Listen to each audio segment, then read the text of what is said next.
జిల్లా ఓబీసీ ఆధ్వర్యంలో బీసీ సంఘం బీజేపీ బీసీ సంఘం మా అధికార ప్రతినిధి అయినటువంటి పార్లమెంట్ అధికార ప్రతినిధి అయినటువంటి మెట్టిగాడి శ్రీనివాస్ గారు మొన్న జరిగినటువంటి సంఘటన గురించి కొన్ని విషయాలు క్లుప్తంగా వివరిస్తారు. దాని గురించి అన్నగారిని మాట్లాడవలసిందిగా కోరుతున్నాను. నమస్కారం. ఇటీవల రాష్ట్ర అధ్యక్షుడు రామచంద్రరావు గారు మొదట అధ్యక్షత సీట్ను అధిగమించిన తర్వాత తొలిసారిగా రాష్ట్ర అధ్యక్షుడు మౌనార్కు పర్యటనకు వచ్చాడు. ఈ సందర్భంగా అనుకోని తరుణంలో కొన్ని ఇబ్బందికరమైన ఇష్యూస్ అక్కడ జరిగినట్లు సోషల్ మీడియాలో కానీ ప్రింట్ మీడియాలో కానీ బయటకు వచ్చింది.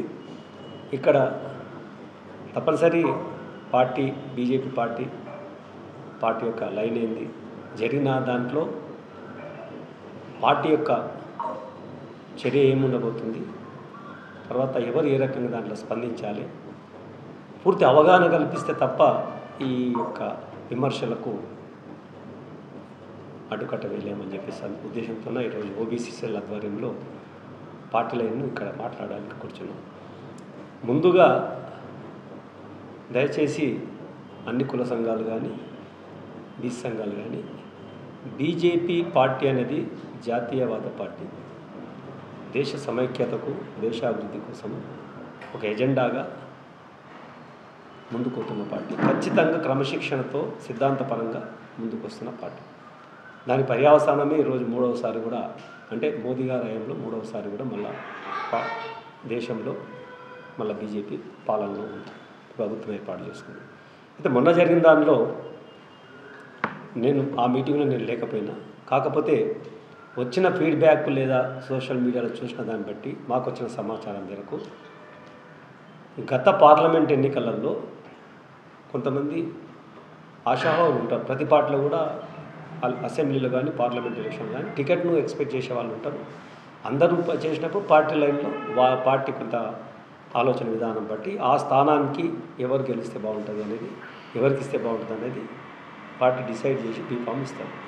ఇచ్చిన క్రమంలో అప్పుడు ఇక్కడ కొంచెం అభిప్రాయ భేదాలు ఉన్నట్లు ప్రజలందరికీ తెలిసింది. ఇప్పుడు కొత్తగా దాన్ని దాపెట్టేది ఏం లేదు. అప్పుడు టికెట్ రానప్పుడు కొంతమంది పార్టీకి సపోర్ట్ చేయకపోగా రాజీనామా చేసి బయటికి వెళ్ళినట్లు, ఆ వెళ్ళిన వ్యక్తులే మళ్ళీ కొత్త అధ్యక్షుడు వచ్చినప్పుడు ఫ్లెక్సీల మీద కనిపించడం, తర్వాత మళ్ళీ మీటింగ్ రావడం వల్ల కష్టకాలంలో పార్టీని వెన్నంటి ఉన్న మేము అప్పుడు పార్టీకి వ్యతిరేకంగా ఉండి పార్టీని ఇబ్బందులు పెట్టి బయటికి వెళ్ళిన వాళ్ళు రావడం అంటే మాకు ఇక్కడ జీర్ణించుకోలేక వాళ్ళు కొన్ని స్లోగన్స్ చేసిన మాట మనందరికీ తెలిసిన విషయం. అయితే ఇక్కడ బీజేపీ యొక్క అంతర్గత విషయం ఇది. పూర్తిగా రాష్ట్ర అధ్యక్షుడి సమక్షం లోపల జిల్లాలో ఉన్న అన్ని మండల స్థాయి గ్రామ స్థాయి నాయకులందరూ విస్తృత స్థాయిలో ఒక రాష్ట్ర అధ్యక్షుడికి స్వాగతం పలికి స్థానిక సంస్థల ఎలక్షన్ లోపల ఏ రకంగా మనం చేసుకోవాలనేది ఒక వ్యూహం కోసము దానికోసం కూర్చున్న సబ్జెక్టు. అయితే ఇక్కడ ఎప్పుడైతే ఆ నినాదాలు వచ్చినావో వెంటనే అనుకూల నినాదాలు వచ్చినాయి. శాంతకుమార్ గారికి అనుకూల నినాదాలు వచ్చినాయి, ప్రతికూల నినాదాలు వచ్చినాయి. వచ్చినప్పుడు వీళ్ళను అక్కడ ఒకవైపు అధ్యక్షుడు అందరినీ శాంతపరుస్తున్నాడు, పడాకుల సత్యం శాంతపరుస్తున్నాడు, చాలామంది సీనియర్ లీడర్స్ చాలామంది కూడా దాన్ని శాంతపరిచాడు. అట్లా కాదు, మనం ఇట్లా ఏమైనా ఉంటే చిట్టులు రాసి పంపండి, అది చేయండి, అంతర్గతంగా మాట్లాడుకున్నాం. సరే పిల్లలకు ఎందుకో ఈయన చేసలేడు నేను చేసిన అని వాళ్ళకు వ్యక్తిగతంగా వచ్చిన ఆ ఆవేశానికి ఆ స్లోగన్స్ బయటకు వచ్చినప్పుడు అరుణమ్మ గారు అక్కడ స్పందించాల్సి వచ్చింది. అరుణమ్మ గారు స్పందించే లోపల రెండు ఉన్నాయి. ఒకటి, తాను అభ్యర్థిని కాబట్టి నేను ఎన్నిసార్లు శాంతకుమార్ గారిని కలవడానికి ప్రయత్నం చేసినా అప్పుడు మాకు టైం ఇవ్వలేదు, అధ్యక్షుల వారు వెళ్ళి మేము వెళ్ళాము, సరే కాకుండా కూడా మాకు ఇవ్వాలని కొంచెం మనసుకి బాధ అయింది. అయినాక కూడా సరే ప్రయత్నం చేయడం అనేది అందరూ చేసుకోవచ్చు, కాకపోతే ఒక్కరికే వస్తుంది కాబట్టి చేసినప్పుడు మిగతా పార్టీలో ఏముంటుందో కానీ బీజేపీ పార్టీలో మాత్రం తప్పనిసరి ఒక టికెట్ ఒకసారి అనౌన్స్ అయిందంటే వచ్చిన అన్ని విషయాలు కూడా అన్ని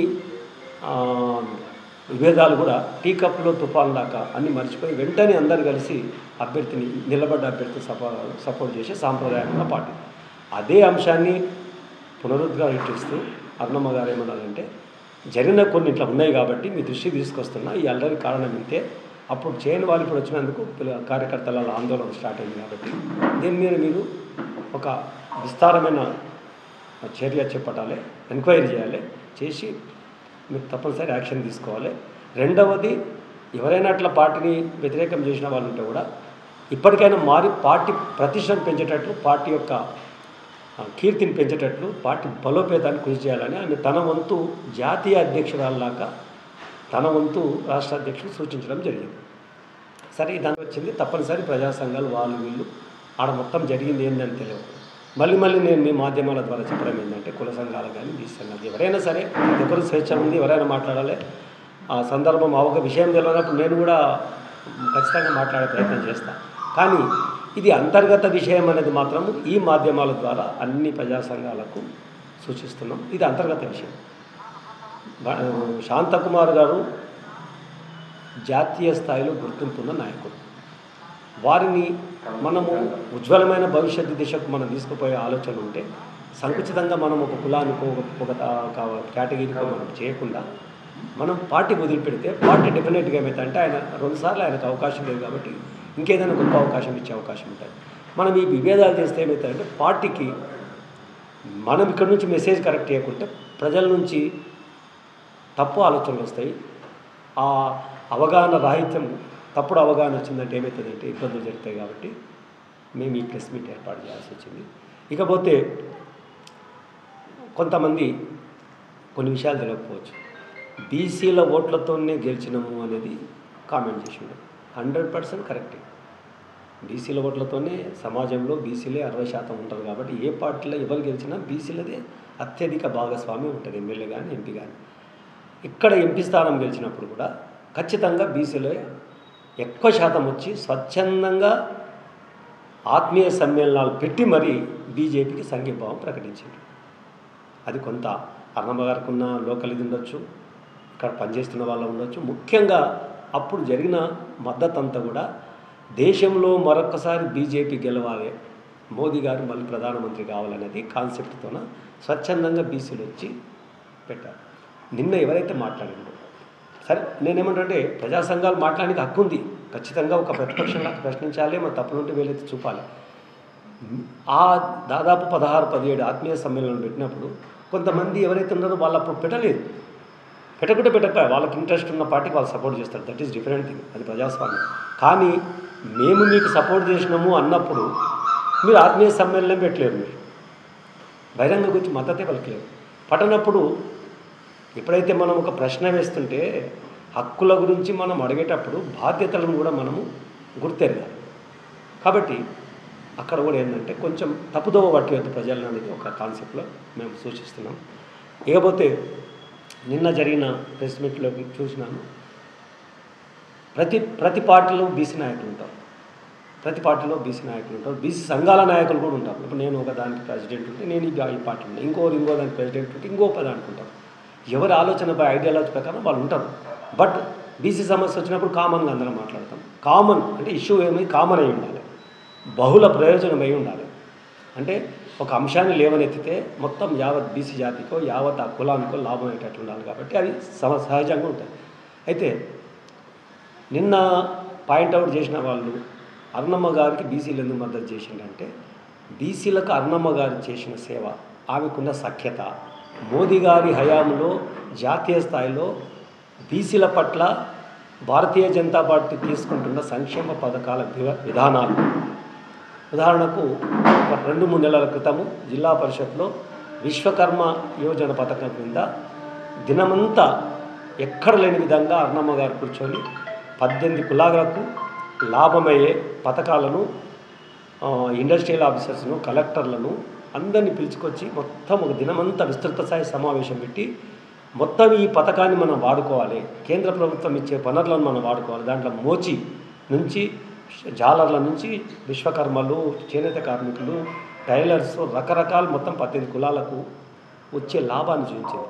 మరి ముఖ్యంగా ఒక అడుగు ముందుకేసి అరుణమ్మ గారు సిబిల్ స్కోర్ లేకుండా, సిబిల్ స్కోరు ఆక్షేపణ లేకుండా బ్యాంకర్స్ లోన్ ఇవ్వాలని, ఖచ్చితంగా దీన్ని రిలాక్సేషన్ చేయాలని ఒక అధికారంలో ఉన్న ప్రజాప్రతినిధిగా ఆమె యాంటీగా ఉండ కూడా, ఎందుకంటే సెంట్రల్ గవర్నమెంట్ నామ్స్ ఉంటాయి, ఆర్బీఐ నామ్స్ ఉంటాయి సిబిల్ స్కోర్ అంటే, అయినప్పటికీ మీరు రిలాక్సేషన్ చేయాల్సిందే, మా బీసీలకు లాభం కావాలని కుండ బద్దలు కొట్టినట్లు చేసింది.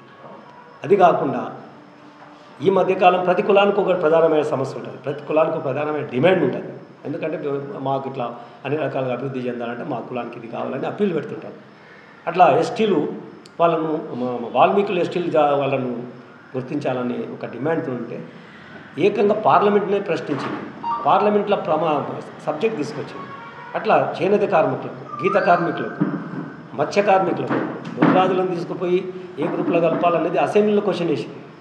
అంటే ఇక రాజకీయ ప్రయోజనం ఉంటే ఒక కులంకు సపోర్ట్ చేస్తే పక్క కులం కోపం వస్తుంది అన్నప్పుడు సంకుచితంగా రాజకీయ నాయకులు ప్రశ్నించరు, చట్టసభలలో మరి ముఖ్యంగా ప్రశ్నించారు, ఆన్ రికార్డు ఉంటుంది అది. కానీ అరుణమ్మ గారు అట్లా కాదు, ప్రతి ఒక్క కులం బాగుపడాలని. ఇక్కడ ఒక 2 అంశాలు చెప్పి నేను ముగిస్తా. నిన్న కొంతమంది ఎవరైతే ఆక్షేపణ గురైనో పార్టీలో చేయలేదు, పార్టీకి వ్యతిరేకం చేసిందని కొంతమంది అన్నప్పుడు వాళ్లకు అంతర్గతంగా ఉంటుంది, అది చేసిందా చేయలేదని. యాక్చువల్గా శాంతకుమార్ గారే అక్కడ ఒక అడుగు ముందేసి అక్కడ ఆయన వాయిస్ ఇవ్వాల్సిన అవసరం ఉండేది. అవన్నీ లేదు, మా అంతర్గత విషయాలు, నాకు పార్టీ ఓపెన్ చెప్పింది, నేను పక్కకి వెళ్ళిపోయినా అపోహలు వద్దని చెప్పి అయిపోతుండే. సరే, అది వేరు మాట, అది అంతర్గతం, పెద్ద మనిషి ఆయన. అయితే నేనేమంటున్నానంటే ఎవరైతే అప్పుడు అలిగిపోయిందో వాళ్ళు పార్టీకి వ్యతిరేకంగా కలిగినరా, అరుణమ్మకు వ్యతిరేకంగా కలిగినరా, మోదీకి వ్యతిరేకంగా కలిగినరా చెప్పాల్సిన అవసరం ఉంది. మళ్ళీ మోదీ బీసీ కదా, అలా అంత పెద్ద ప్రధానమంత్రిని మనం బీసీ అని ఒక చిన్న ముద్ర వేయడం మంచిది కాదు. మళ్ళీ మీరు వ్యతిరేకం చేసే విధానం పార్టీకి కాదు, అరుణమ్మకు కాదు, అది యావత్ పార్టీకి. జాతీయ స్థాయిలో పెద్ద క్రిషియల్ స్టేజ్లో యుద్ధం నడిచింది, అప్పుడు పార్లమెంట్ పెద్ద యుద్ధం.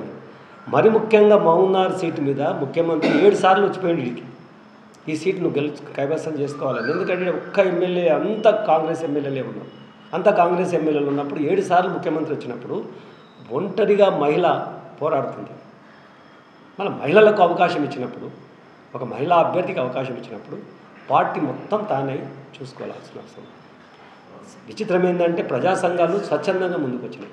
చివరిగా ఇప్పుడు గతంలో 10 ఏళ్ల పాలన మనమంతా చూసినాము, జరిగిన అరాచకాలు అందరూ తెలుసు. నేను ఆ పార్టీలో ఉన్న తర్వాత నేను బయటకు వచ్చాను. అయితే జరుగుతున్న కొన్ని అక్రమ కేసులు కానీ, దౌర్జన్యాలు కానీ, అణచివేతలు కానీ మేము సలహా ఇచ్చిన ఇది పద్ధతి కాదన్నప్పుడు మా మాట వినకుంటే మేము బయటకు వచ్చినాం. నిన్న మాట్లాడిన వ్యక్తులు డిఫరెంట్ పార్టీ వాళ్ళు ఉండొచ్చు, మరి ముఖ్యంగా బీఆర్ఎస్లో ఉన్న నాయకులు కూడా మాట్లాడారు.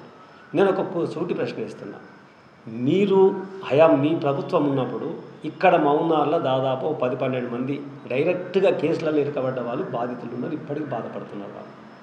మళ్ళీ వాళ్ళు బీసీలే, అందరూ బీసీలే. ముఖ్యంగా నిన్న మాట్లాడిన వాళ్ళ సామాజిక వర్గానికి సంబంధించిన వ్యక్తి కూడా ఒక అతను ఉన్నాడు ఆ బాధితులు. మళ్ళీ అన్నప్పుడు మీ వ్యక్తులు సఫర్ అవుతున్నప్పుడు మీరు పక్కన నుండి మీరు ఎందుకు మాట్లాడలేకపోయింది? ఆ రోజు శ్రీనివాస్ గౌడ్ని మీరు ఎందుకు అక్రమ కేసులు పెట్టకుండా వారించలేకపోయింది?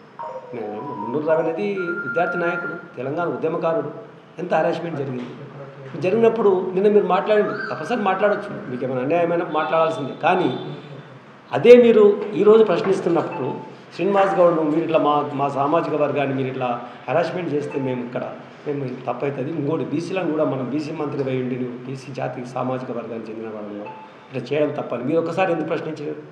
అంటే మీరు పార్టీ లైన్లో ఉండొచ్చు, అప్పుడు మీరు ఏం చేసిందంటే మీ పార్టీ లైన్లో ఉన్నారు, మీరు ఒక ప్రజాప్రతినిధిగా ఉన్నారు, ఒక ఎలక్టెడ్ బాడీగా ఉన్నారు, కాబట్టి మీరు పార్టీ లైన్లో ఉంటారు. మీరు ప్రతిపక్షంకి వచ్చే వరకల్లా పార్టీ లైన్ వదిలిపెట్టి ఇతల వాళ్ళకంటే ఎట్లయితుంది? ఎవరికైనా పార్టీ లైన్ ఉంటుంది. కాబట్టి ప్రశ్నించేటప్పుడు తప్పనిసరి మన స్థాయి తర్వాత మనం కూడా దాంట్లో లోతుగా అధ్యయనం చేయాలి. ఇప్పుడు నేను మాట్లాడుతున్నంటే నేను ప్రతి సహేతుకంగా మాట్లాడకుండా నేను ఉండను, ఎందుకంటే జరిగిన విభజన. కాబట్టి బీజేపీ పార్టీ లోపల జాతీయవాదము, దేశ సమైక్యత కోసము ఒక సిద్ధాంతపరంగా ఉన్న పార్టీకి అంతర్గతంగా డిసైడ్ చేసుకునే విషయాలు ఉంటాయి. ఇప్పుడు నిన్న ఈరోజు పేపర్లో చూసిన శ్రీనివాస్ గౌడ్ ఒక మాట అన్నాడు, ఆ 2 కూడా కపట ప్రేమను ఏదో వాడు 42% కింద. నేనేమంటున్నా, బీఆర్ఎస్ ప్రభుత్వంలో ఉన్నప్పుడు బీసీలను నువ్వు కేసులు పెడితివి, ఇప్పటికీ నువ్వు రోజు తిడుతున్నారు, ఎవరు మాట్లాడలేరు, మమ్మల్ని తిడుతున్నారు. ఈరోజు మీరు హైదరాబాద్ లోపల కార్పొరేషన్ లోపల 33 మంది మైనార్టీ తెగకు చెందిన వాళ్ళు కార్పొరేటర్లు ఉన్నారు. ఆ సీట్లు ఎక్కడివి? బీసీ కోటాలు మీరు ఇచ్చిన సీట్లే, మీరు కానీ కాంగ్రెస్ ప్రభుత్వం కానీ. మళ్ళీ మీరు బీసీల పొట్టగొట్టి బీసీల నోరు కొట్టి 33 మందిని ఆడ ముస్లింలకు ఇచ్చిండ్రు. అది ఫస్ట్ మీరు ఒకసారి బేరీ చేసుకోండి. కాబట్టి ఏదో పార్టీ ఉంది కదా అని చెప్పి అన్నప్పుడు ఇప్పుడు ఖచ్చితంగా నేను ఒక అంశం మాట్లాడాలన్నప్పుడు నాకు ఆ అంశంలో నేను చేసిన కృషి కొంచెమని ఉండాలి. తర్వాత ఈ యొక్క అర్ణమ్మ గారిని బీజేపీని వ్యతిరేకంగా విడివిడిగా చూడకండి. మరి ముఖ్యంగా శాంతకుమార్ గారు ఉజ్వలమైన భవిష్యత్తు ఉన్న వ్యక్తి కాబట్టి వారిని మీరు సంకుచిత భావాన్ని తీసుకొచ్చి మాట్లాడితే అది ఒక ఆయన గౌరవానికి తగ్గుతుంది, ఆయన గౌరవానికి తగ్గుతుంది. అట్లొద్దు, పార్టీకి వదిలిపెట్టండి, పార్టీ చూసుకుంటుంది. మరి ముఖ్యంగా మేమున్నాం ఇక్కడ పార్టీలో. ఇక్కడ ఏదైనా పొరపాటు జరిగినప్పుడు 42% అనేది ఇవ్వకుండా అంతర్గతంగా మేము సిద్ధం ఉన్నాం ప్రశ్నించడానికి. బీసీలకు ఏదైనా జరిగితే అంతర్గతంగా మాట్లాడితే మేము జిల్లా స్థాయి అయితే జిల్లా స్థాయి, శాంతకుమార్ సమస్య జిల్లా స్థాయిది కాదు, అది ఖచ్చితంగా రాష్ట్ర స్థాయిది, తప్పితే దేశ స్థాయిది, పెద్ద నాయకుడు కాబట్టి వాళ్ళు అక్కడ మాట్లాడుకుంటారు. ఇప్పటికైనా ప్రజా సంఘాలు బీసీలకు బీజేపీకి ఉన్న చిత్తశుద్ధిని అనుమానించకూడదు. ఒకవేళ మీరు అట్లా ఖచ్చితంగా కులమే అని మాట్లాడితే బండి సంజయ్ గారు ఈరోజు కేంద్ర మంత్రి, Lakshman garu OBC chairman, parliamentary board secretary, Aravind garu MP, ఎక్కడ కూడా అటువంటి విభేదాలు గాను చిన్నగా చూడడం, తక్కువ చూడడం, ఎక్కువ చూడడం లేదు. బీసీ ముఖ్యమంత్రిని చేస్తామనే ఒక సింగిల్ పాయింట్ ఎజెండాతో బయటకు వచ్చిన ఏకైక పార్టీ బీజేపీ. మళ్ళీ బీజేపీ బీసీ ముఖ్యమంత్రి చేస్తున్నప్పుడు మళ్ళీ మీరు ఈరోజు మాట్లాడిన సంతోషమే, కానీ మీరు మీ అధ్యక్షులతో ఆ మాట అనిపించగలిగిందా? టీఆర్ఎస్ కానీ కాంగ్రెస్ కానీ అనిపించగలిగిందా? అనిపించలేదు కదా. కాబట్టి బీజేపీ మీద స్థానిక సంస్థల ఎలక్షన్లో దీన్ని ఆసరాగా తీసుకుందాం, వెనుకో బ్యానర్ పెట్టుకొని మాట్లాడదాం అంటే కాదు. ఖచ్చితంగా మీరు మాట్లాడితే కుల సంఘం లెక్కలన్నా మాట్లాడదు, లేదా పార్టీ లెక్కలన్నా మాట్లాడదాం. పార్టీ వాయిస్ను ప్రజా సంఘాల బేస్ మీద మాట్లాడడం అనేది ప్రజలను తప్పుదోవ పట్టించడం అవుతుంది. కాబట్టి ప్రజా సంఘాలకు ముఖ్యంగా మరోసారి రిక్వెస్ట్, ఇది అంతర్గత విషయం. ఎటువంటి పరిస్థితుల్లో కూడా అరుణమ్మ గారు ఆ ఆవేశాన్ని కట్టడి చేయడానికి మాత్రమే మాట్లాడింది. ఇప్పటికైనా మారండి అన్నది, దీన్ని లోతైన విచారణ జరిపించండి, ఇక ముందు పునరావృతం కావద్దని అన్నది. కాబట్టి సేవను ఖచ్చితంగా గుర్తిస్తారు. అటువంటి విషయంలో మిగతా కొంచెం ఆలోచించి ఇకపైన స్పందించాలి. ఎందుకంటే ఖచ్చితంగా ముమ్మాటికి ఇది బీజేపీ యొక్క అంతర్గత విషయం అనేది ఈ మాధ్యమం ద్వారా తెలుపుతున్నా. తర్వాత స్థానిక సంస్థల ఎలక్షన్లో నిన్ననే మేము కుల సంఘాల మీటింగ్లలో పోయినాం. రాష్ట్ర అధ్యక్షుడు అక్కడ ఉన్నాడు, ఓబీసీ రాష్ట్ర అధ్యక్షుడి ఆధ్వర్యంలో మీటింగ్ జరిగింది. ఆ మీటింగ్లో కూడా 42% కాదు, అవసరమైతే ఇంకా 10% ఎక్కువిస్తానని మా రాష్ట్ర అధ్యక్షుడు రామచంద్రరావు గారి బీసీలకు స్థానిక సంస్థలలో హామీ ఇచ్చారు. ఇక మీరు ఏం మాట్లాడతారు? బీసీల పట్ల బీజేపీ పార్టీ అంకిత భావంతో ఉంది, మంచి కన్సర్న్తో ఉంది. ఎటువంటి పరిస్థితుల్లో కూడా బీసీలకు అన్యాయం కానీ అవమానం కానీ జరగనీయదు. ఈ జరిగినదంతా కూడా అంతర్గత విషయంగా భావించాలని మీ అందరికీ తెలియజేస్తూ ప్రజా సంఘాలను కూడా ఇదే కోణంలో రిక్వెస్ట్ చేస్తున్నాను. జై హింద్, జై భారత్.